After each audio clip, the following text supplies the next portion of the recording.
Hi, so for this reading vlog, I'm reading a bunch of romance novels because I just love reading romance novels, and I also think it's a great thing for the end of summer. And also when kind of school is starting back up and you kind of don't want to think a lot, but you still want to read and you just want to feel some happy emotions, maybe some deeper emotions as well. So follow along and see which books I decide to read.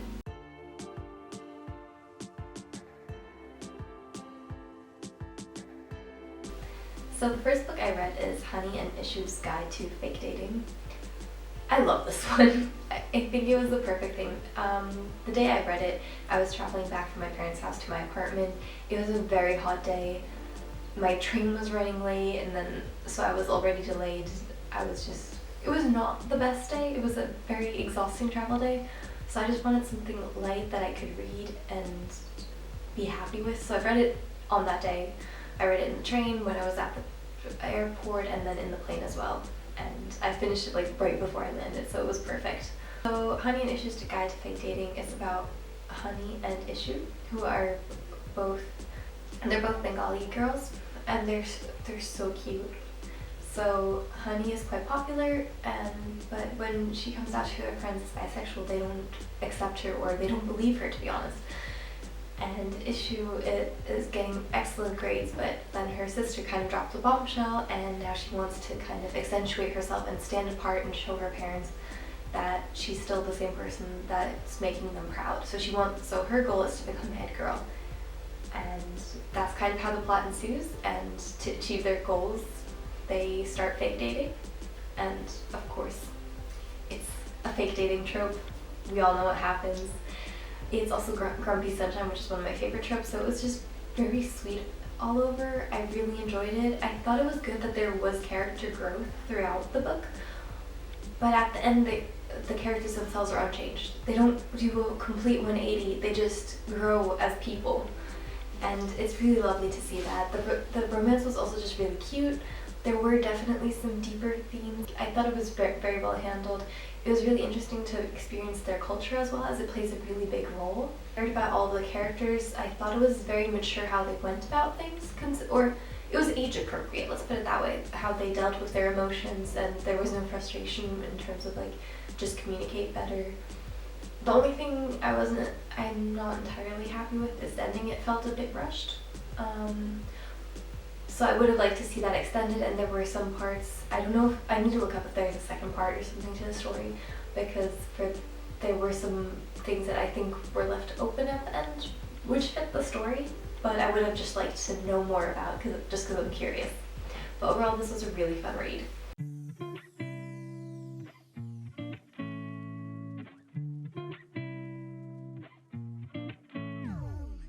So the second book I picked up for this romance vlog is Laura Dean Keeps Breaking Up With Me. And this book is about our main character Freddie, and her girlfriend Laura Dean keeps breaking up with her. It was a very fun graphic novel. I picked this up at the library because the cover is beautiful, and then like the colors and the illustrations.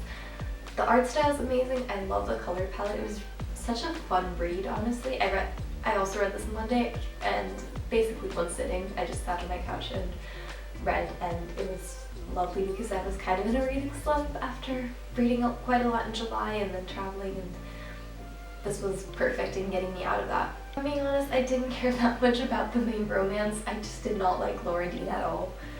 Freddie was very sweet, and I liked the way her plotline developed, and I was definitely rooting for her throughout the book, but the people I really cared about were her friends. So there's one character, Jojo, and another I'm not entirely sure how to pronounce it, and they were definitely my favorites. And there was a twist in the story that I really wasn't expecting, so I enjoyed that as well, and the story did not go the way I was expecting it to, but I think that's a good thing. And yeah, overall it was a really fun read as well. Currently I've started reading The Switch, which I don't know that much about. When I started it, I just knew it was about two characters who switched their lives. And so The Switch is about Lena, who is working in London, basically really good at her career and stuff, but it's been going downhill since a family event happened, and she basically just needs a break. She's forced to go on a 2-month break, and she's learning to cope with that as a workaholic. And she decides to switch lives with her grandmother Eileen, who's looking for new love at 79. So it's really interesting to see the different perspectives. And so far I'm really liking it.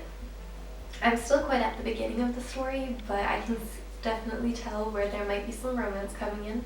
The book is told in dual perspectives, so we get Lena's perspective and Eileen's perspective, which is really amazing because you get to explore both of their worlds through different eyes. So you get character descriptions from both characters, and you can see how differently their age makes them, or their relationship to the other characters makes them see them. And it's also just really fun because the point of views are very distinct. You can tell the language used is different, the attitude to life is different. You can really tell that there's two unique perspectives, even though they're grandmother and granddaughter, so they're very similar. And it's really lovely, and it's just fun so far. The grandmother's so wholesome, and I'm really enjoying it so far. So I'm excited to see where the rest of the plot goes. With a few things have gone a bit wrong, but like in a fun way.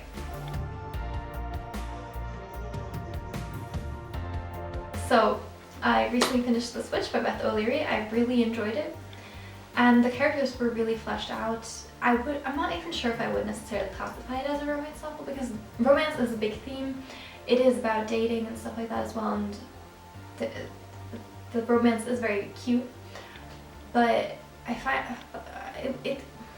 and the romance is very interesting and cute and stuff like that, but I don't think for me it wasn't the main aspect of the book that I thought was the best part of the book, or the part I was focusing on the most. What was really interesting was the relationship between the main characters, Lena and Eileen, because it's granddaughter and grandma, as well as the relationship to Lena's mother, who's like standing in between the two, because she's both mother and daughter. So the kind of fraught relationship they have was really interesting, and seeing their switched lives was really fun, and how their experiences kind of differ based on age, and how they both bring something new to the life the other one was having, and kind of changing that and bringing their own essence to it. So that was really interesting to see, and it was so cute to watch them kind of develop as characters, develop as people, develop the relationships around them. And it was also cool because you had a very mature character with the grandma, who's almost 80, I think, who's finding love again, and it's nice to see it it's nice to see characters at older age finding love again as well. And Lena seems to be, honestly, I think it was more about her journey about finding herself again, and I really loved reading about that, and the characters were really fleshed out. Also, all the side characters, I thought it was very well done, and I truly enjoyed it.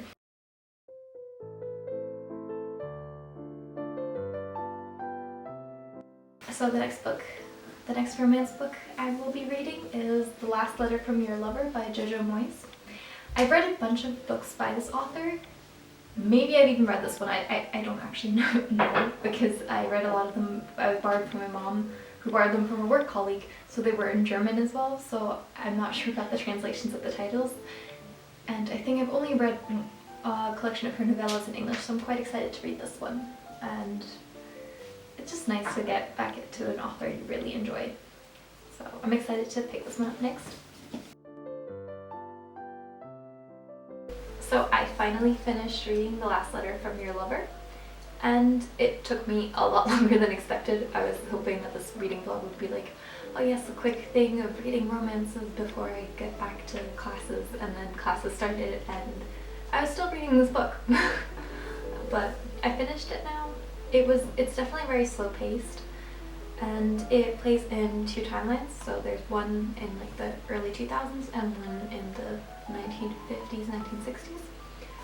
And it's really interesting because it switches between the different perspectives. I do find that the perspective change is quite abrupt, which can make it kind of hard to follow which one we're going at the moment. And I was expecting it to switch back and forth a lot more, but I think because it stays in one perspective a lot longer, it helps you immerse with that person's story a lot more and empathize a lot more. And while this is about adultery, personally I was actually for once rooting for the relationship and basically one of the main characters has amnesia after a car accident, and you kind of help her, you fall back in love with her lover, with her, through letters, because she finds love letters that he's left her. And it's just very romantic with the love letters, and I like the way the book was discussing how communication about love has definitely changed, and it's kind of contrasting two different relationships where both think, oh, this is the great love, but it might not be in all cases. And the book is also split apart really interestingly, because between the chapters there's like these little subsections that are last letters from people's lovers, so you can see how previous relationships have ended, and then some are clearly letters, others are emails, so it shows the way we communicate love differently. So overall, I enjoyed it. I think if you like historical fiction or want to get into historical fiction, this is a good read. It is quite chunky and long, but I really enjoyed that because I was reading it over the course of a few weeks. It was kind of nice to get back into the story, and it does pick up quite sometimes, and there are some like mysterious aspects that made me want to continue and want to find out what happened. I'm also not sure if I have actually read this one before.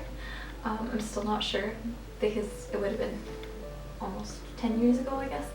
But yeah, I think it's pretty good, and I would recommend it. And that also concludes the romance reading vlog, and thank you for watching.